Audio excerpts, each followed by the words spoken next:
ஸ்ரீராம் அகில பாரத இந்து மக்கள் அமைப்பின் மகளிரணி மாநில துணைச் செயலாளராக இன்று முதல் திரு பவானி அம்மா அவர்களை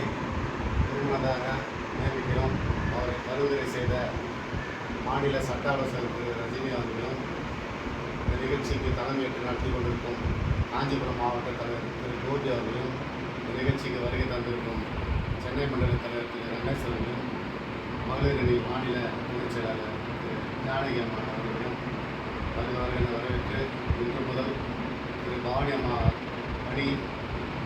ஆன்மீக பணியும் இந்துத்துவ பணியும் இந்து மக்கள் சேவையும் தொடர்ந்து பணியாற்ற வேண்டும். அவர்களுக்கு அமைப்பின் சார்பாக எல்லோரும் ஒற்றுமையாக இருந்து உறுதுணையாக இருந்து அவர்கள் பக்கபலமாக இருப்போம் என்று தெரிவித்துக் கொண்டு அவர்கள்